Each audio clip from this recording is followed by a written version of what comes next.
affected by the virus because of their living conditions, which are more congested than the ones that we have in the other 2/3. So that 1/3 is going through a recession that is akin to the 1930s. That's number one. And I'm not even counting single men and adult women who are making less than 50,000. I'm just talking about the families with children and dependents. So you have that 1/3 that it's going through a lot of suffering. The other 2/3 of us are doing remarkably well given the the situation, and we're working remotely. We're getting paid. We're relatively safe from the virus. We are, scared of the virus, but we're getting vaccines. The people in the 2/3 are getting vaccines. People that I mentioned who are in deep recession, they're not getting vaccines right now because it's kind of a Hunger Games things out there. So the government has botched this. Where are we right now? My sense right now is that we're relatively stable. The federal government gave $20 billion. Just imagine that, $20 billion to the state of Maryland last summer in the Paycheck Protection Program, and then grants to the various state responsibilities. That 20 billion, which I thought was, geesh, isn't that going to lead to inflation and high interest rates? No, it didn't at all. It actually saved the state's economy. So we're doing relatively well as far as the state right now. Instead of $4 billion in revenue shortfall, we're facing maybe $1 billion right now, but it's manageable is what I want to say. And we're also talking in Washington about another stimulus plan. So that stimulus, despite my skepticism last summer, has proven to be unbelievably successful as far as stabilizing the state's economy. And we're basically okay, except for this group of our friends and neighbors who are just up the creek without a paddle. So what do we anticipate, and what should you anticipate? The best case scenario would be that the state and the federal government gets a handle on the vaccination of our citizens, so that our citizens once again feel safe in the face of a very, very mysterious virus, which apparently is mutating now, if I understand the press. If we don't get ahead of this virus and get control of it, we're going to have some very, very significant problems down the road. And the reason I say that is not that government is going to abuse its citizens by shutting things down and locking down businesses and, taking away people's freedom. No, people are not stupid. They are not going to go back to the normal school, normal economic activity that we're accustomed to unless they feel safe. And right now, people don't feel safe. I can promise you that. And so we could open up the schools completely, for example, and I guarantee you the kids are not going to go back to the school because their parents aren't going to let them, because the kids are precious, and because they read in the news that, by the way, even kids who are getting this disease and having no symptoms show some serious irregularities in their lungs and their hearts after that when they examine them. So people are nervous. If we get a handle on this virus and get these vaccinations out, by the end of this year, we're going to see an economy that looks like the Roaring '20s after, during the 1920s, when there was tremendous economic bounce back from the 1918 to 1920 Spanish flu epidemic. But the thing for businesses to look at, I believe, is whether or not the virus is being really brought under control. If it is, then I would plan for a rocket going off at the end of this calendar year. If it isn't, then we're in a different situation. And, hopefully we'll keep the recession, how can I say this? We can keep the negative effects of the recession caused by the virus to a relatively manageable percentage of our population. and we can do that for a while, but we can't really do it from the state level because we don't have, you have to marry, if you're going to control that without a vaccine, you're going to have to give huge amounts of money, as the federal government did last summer. And you're going to have to, the federal government's going to have to do that. We don't have that ability to print money in the state. So we've done everything we can at the Comptroller's office. We have all the information on what the tax implications are of everything. I've got several staff people, Tom Brennan and others on this call. You can, if you have specific questions about complicated tax issues, we would be better off putting someone from our staff who is expert in that rather than trying to get me to answer it. But I've got all sorts of stuff here if people want to ask about deferment of taxes, what the legislature is doing, what we might be able to expect from federal and state relief, and how much of that, if any, is taxable.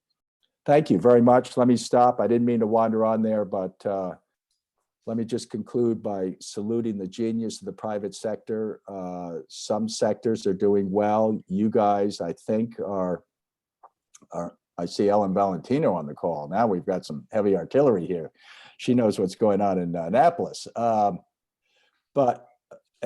see Bruce Bariano's on the call. Boy, you really are doing, you've got some people far more expert than I as to what's going on.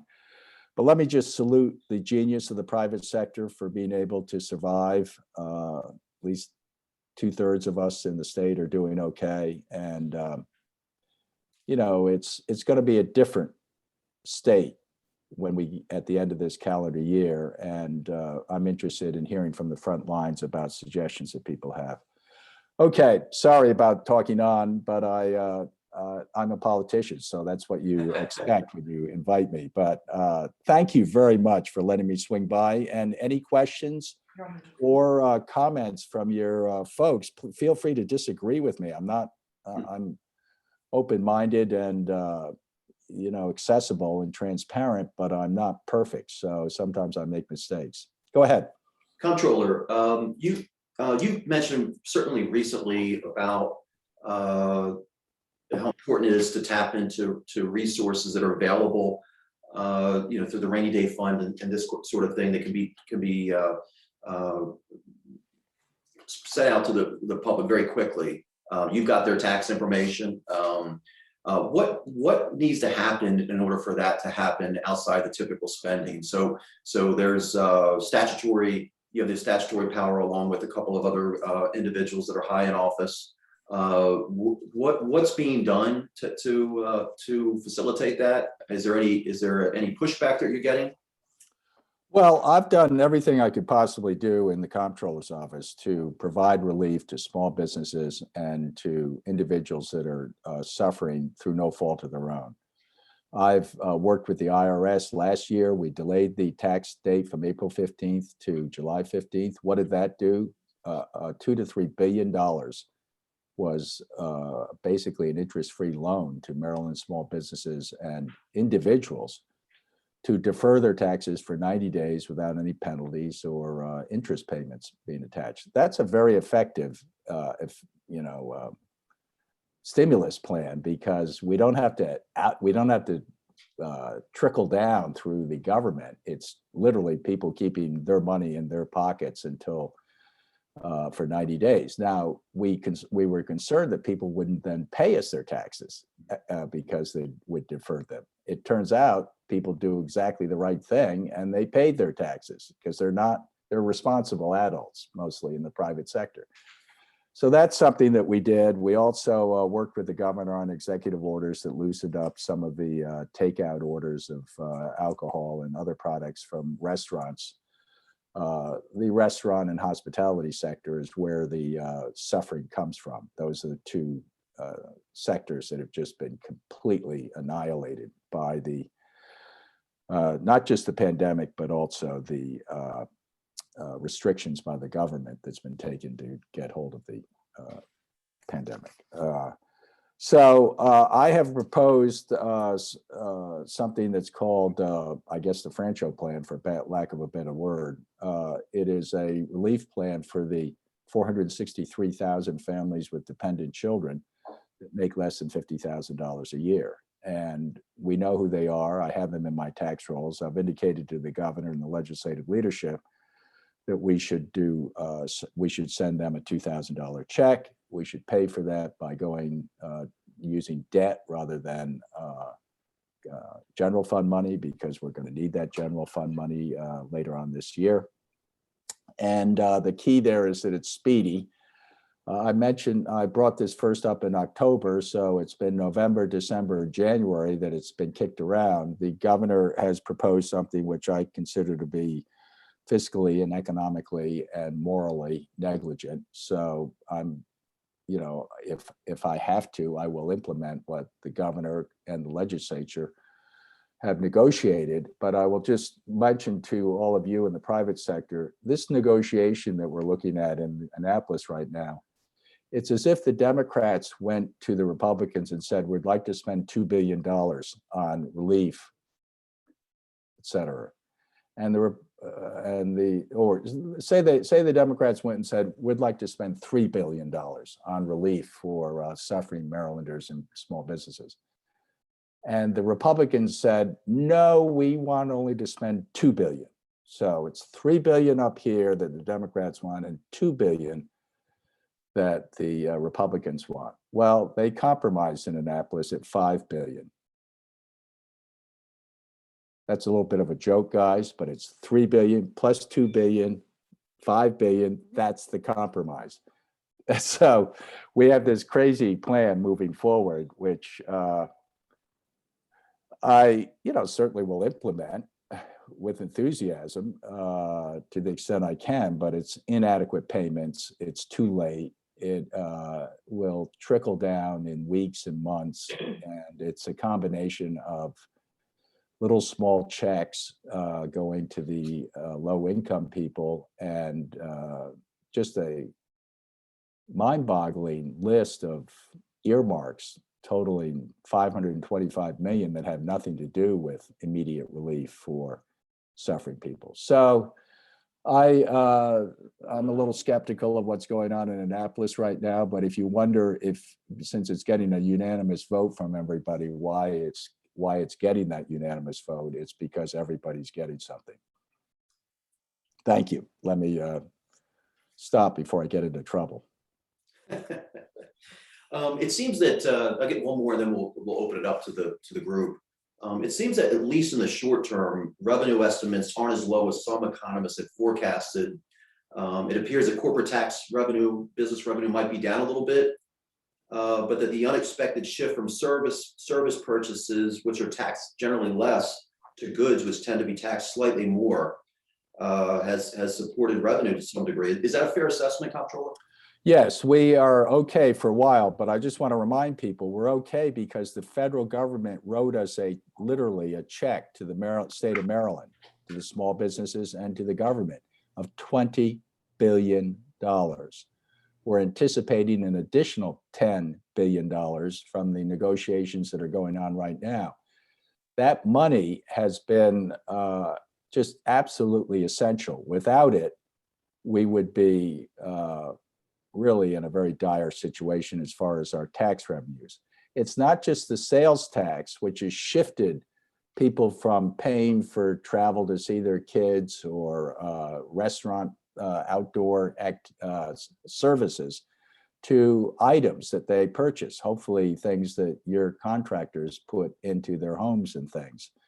It's a switch from the service expenditures to the materials and items that are subject to the sales tax.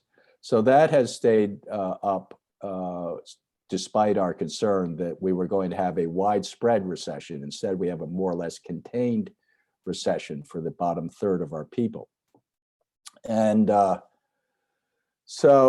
the main thing here was the Paycheck Protection Program, which funneled money into the private sector. Many of the big companies, in paying their employees for either working remotely or not working at all, they were obligated, they're big companies, so they traditionally do withholding of income taxes for us. And so we to our amazement, because we were predicting a big drop in our income withholding because of the unemployment of 1 million Marylanders. Instead, it stunned our experts. Our income withholding more or less stayed level. But that is a high wire balancing act, and it is completely dependent upon the federal stimulus, because the feds have the capability to print money. And remarkably, the markets have, well, that's the reason the markets have done so well, the stock market. But the fact that we have not seen a big jump in inflation or interest rates is, well, that's been a real lesson for me, because I was pretty skeptical about all that money being poured into the economy. I'm right now a big fan saying, let's go big and let's spend money. And that's why I've been pounding the table a little bit on the Maryland relief plan, which I think is just a shadow of what it should be. I don't know whether that answered your question. For people who say, well, what should we do as businesses? I think you should just continue doing what you're doing, and don't get upset if the federal government comes in with an enormous stimulus plan. Because right now we used to think that, gee, if we just took care of this bottom third that are suffering of our citizens, that will kind of cure things. No, the relief plan right now should be expanded from just helping people that are suffering. Obviously, we need to help them. We need to stimulate the economy in a big way. So I am a fan this year of the federal government coming in with, well, the last number during the summer was $2.2 trillion. I'll just leave you with this thought. $2.2 trillion bills, if you took them and laid them end to end, like a dollar bill, then another dollar bill, then another dollar bill, it would go from planet Earth out into space, all the way to the sun, all the way around the sun, and all the way back to Earth. That's how many $2.2 trillion bills laid end to end are. I used to say, you can't possibly go down and just print that money and do it. It's not going to work. Well, it did work. And I think on a one-time basis, it can work again. But we've got to think about stimulating the economy in large part now, not just the folks that are suffering. And I think then by the end of the year, we'll be getting out of this and getting back to a different kind of economy, but one that's recognizable and normal, and one where people feel safe. Good question. Yeah, as my wife says, Mr. Comptroller, you're often wrong, but never in doubt. So make sure you guys take what I'm saying with a grain of salt. But I think I think our experts are reaching that kind of a consensus right now. We're going to open up to the group to ask questions of the comptroller. They can just do that just freely. Is that? They should be able to. Okay. Yeah, well, that problem there is nobody asks questions. So maybe somebody like Ellen Valentino could ask a question, or maybe someone that we could call on people, because this is like putting people on the spot, I'm afraid. I will ask a question since we're waiting. This week, I mean, I think you laid out great the General Assembly's, reach to, their definition of compromise. So, I appreciate that as a business representative. How do you see employers and employees coming together to sort of, this is going to be not the right word, re-examine what happened during the pandemic? There's a bill pending in the Maryland General Assembly called the Essential Workers Program that seeks to set mandates going forward on how employers and employees should have a relationship during a pandemic. The irony of it is we're still in the pandemic, and they're already looking at what we should do at the next future pandemic. And just get an idea from you, there's going to be a time and place to re-examine what happened, government's role to employers, government role to employees, our role to our employees. I mean, do you think now's the time, I guess, to set into stage new standards and laws on how business needs to operate in anticipation of the next pandemic? Well, I have a view of that. Thank you. That's a great question, Ellen. I'm often asked, where are you on the veto overrides of the governor that are being planned? And in my party, I'm a Democrat, so I'm constantly asked, what about the Kerwin education program that's going to cost billions of dollars down the road? And my strong recommendation to the legislature and to the governor is, for the next year to 2 years, do no harm. No tax hikes, no tax cuts. Let's emphasize stability until we get through this pandemic and its economic consequences. After that, we can look at what you're talking about, regulatory approaches or changes to the funding of different programs. But right now, what we need is certainty, predictability, stability, stop the political games of, we have the votes to do this, therefore we're going to do it. And let's focus on working together in a unified way. You guys are my bosses. You pay my salary along with everybody else in the state of Maryland. And I can just basically report that that view is incredibly widespread. And people want and understand that we need some, a certain amount of time before we can assess exactly what we should be doing down the road as far as changes to the budget or changes to state policy. If I were in if my suggestion to people these days is just say whatever it is that's being proposed is bad timing and we need to wait. Other than the stimulus to help our suffering citizens so they don't have to stand outside in the cold and they can maybe pay their rent. That I think is the exception, but down the road, I think what we're going to see is a new economy, because if I'm ever lucky enough to be your governor, I'm going to have a pledge of employing 100,000 Marylanders in new jobs in the trades. And I'm going to ask the state to partner with businesses that employ people in the trades and partner with the trade unions who are partners with those companies. And I am going to pledge to people that I'm going to create 100,000 new jobs for young adults in the state of Maryland in the trades. And we're going to do it in a part. I'm not quite sure what that partnership is. We're vetting it right now as far as dollars, but I could see the state investing for 6 or 12 months in the salaries of these new workers that you guys train.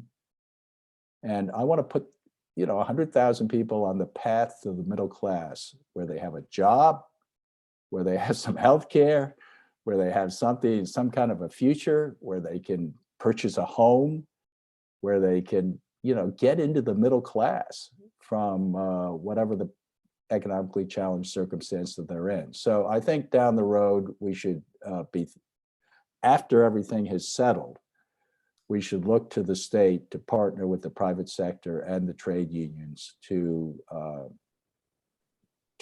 give training, give jobs, give some healthcare and protections, and maybe even a retirement if we're lucky, to 100,000 Marylanders right now who have no path whatsoever forward.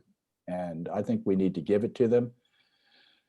And that will keep our young people in the state. That will help keep them there. Hopefully it will attract other young people, because the problem, Ellen, as you know, with Maryland is that we're getting very old, our citizens, and we need to get more young people into our state, because they're going to produce the tax revenue that we need for our priorities. Good question. Hope I didn't ramble on too long, but there you go.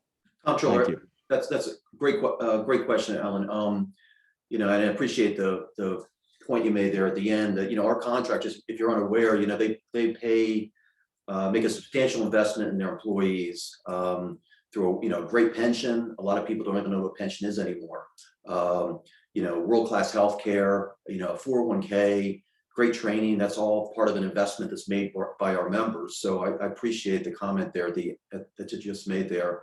We have a question from Jeff Ash, who's one of our business owners in Pasadena, Maryland. Jeff, can you connect? Sure. Can you hear me? Yep, we can, Jeff. Go ahead. All right. So, Mr. Franchot, you just stole my thunder by your last comments, which is great. As a business owner, I employ over 100 people, and looking to you as a politician and potentially our next governor. My question was going to be, how are you going to attract and retain businesses to the state of Maryland? Because we've seen past administrations, from my point of view, who whether we can blame it on the administrations or just, I guess the state that we're in Maryland, we've seen businesses leave. So, it's great that we're going to bring people into the trades, but if there's not jobs to go to, we struggle as business owners. And that's my question. And you answered that pretty well. Yeah. You're going to be committed to that. And that's great. That's what we're looking for in leadership is, there's two things I expect from my government is for me to be safe and me to have the opportunity to have a good paying job. Right. And that's exactly what I wanted to hear from you. And I appreciate that. Yeah, well, I think the key difference for me is that I'm a Democrat, but I'm open-minded. I happen to think that business owners are responsible individuals, and they're rational individuals, and they will do the right thing generally. Not always. We do need some government oversight. But having served for 20 years in the legislature myself, and not having clean hands, I mean, at one point there was no tax increase that was moving that I wouldn't support. Out of well-intentioned, boy, we need money for things. And there was no regulatory thing that I could possibly, if something was going to protect somebody, boy, I was for it. What I did not know was how strong in the private sector the sense of responsibility to employees and customers is. And I was discounting that as an elected official. And if I'm ever lucky enough or honored to be able to get a higher position, I'm going to coach the entire state to understand that stability and predictability and fiscal discipline is important for the state, and that we need to provide state partnerships. When I say that, I mean real money going to partner with the private sector as far as the recruiting, training, and employment of our citizens. And it's something we need to vet fiscally, because I don't want to go to people with promises that can't be met. But I'm very close to publicly pledging that I'm going to create 100,000 new jobs that you guys currently have, but we're going to expand it. And I'm not, stay tuned on that. And thank you for, you may be the vehicle that we do this through, because you seem to have combined, the genius of the private sector with the incredible values of our workers and employees. And the state, can do something innovative, I think, that other states are incapable of doing. And I intend to do that. And I'll just finish by saying every 2 weeks, the governor and treasurer and I get together on the Board of Public Works. On average, we approve $440 million in state spending. Wow. Every 2 weeks, like clockwork. We are the richest state in the richest country in the history of the world. Maryland is, at least according to the Wall Street Journal. Okay, so shouldn't we be doing something that is different and puts Maryland on the map, where millennials around the country might actually want to come and live in our state and work remotely or work on businesses here in the state? But I'm pretty excited about the post-pandemic possibilities, because we get out of this same old of business not working with the government having some kind of inexhaustible appetite for raising taxes. And as your caller mentioned, businesses saying, hey, this is not a good state to do business in. That's going to change. I promise you, if I'm able to get my hands on the levers of power. And once again, it's not mandating things. It's just coaching the legislators and coaching the business community and coaching the citizens to understand what the capitalist free enterprise system is that we have. And it's a quirky system. I mean, it's not perfect. It's got flaws. That's why we need government oversight. But overall, it's a brilliant system, and we just need to understand it better. And I'm pretty committed to educating the state as to how we should move in a new direction that benefits everybody. And I'm just making that up as I'm talking to you because it's not on my script here, but it's actually heartfelt. And it's one of the reasons that I'm pretty excited about things. I could stay as your comptroller forever, but you don't really want that. You want someone else to come in and help out. Do we have another question from the group? I have a question. Forgive me for putting you on the spot, Comptroller, but you mentioned about how Maryland, according to the Wall Street Journal, is the wealthiest state in the country. Is there something, when you look across the country and you look at states that are very innovative, is there a state that's doing something that you say, wow, that's interesting? Wouldn't that be interesting to do that here?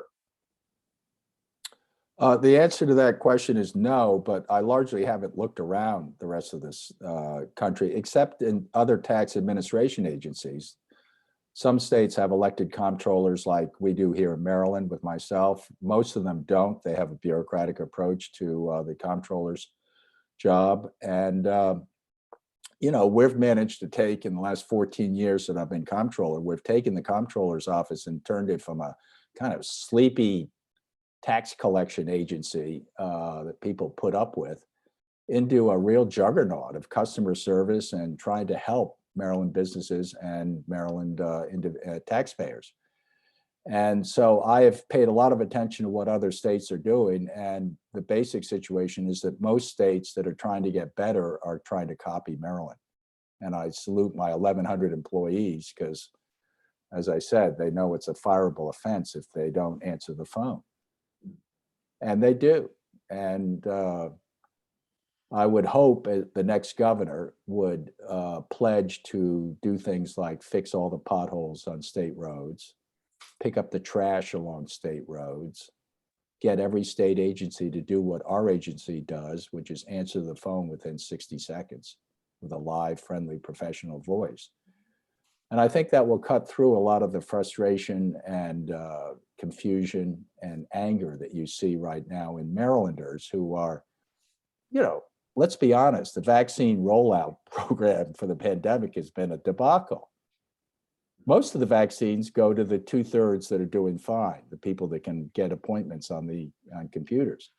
The 1/3 that are suffering most of the death and infections right now, and don't have any money, they're not getting vaccinated.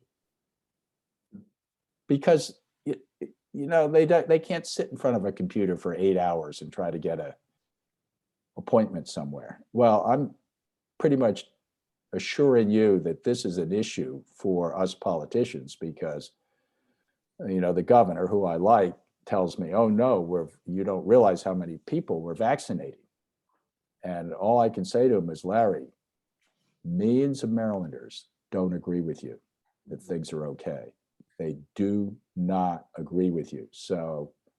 And they're getting angry. So I think what we need to do first and foremost is show people that government can work and that it's not just us holding press conferences saying how great we are as politicians. It's no, deliver. Where are the results? So I'm pretty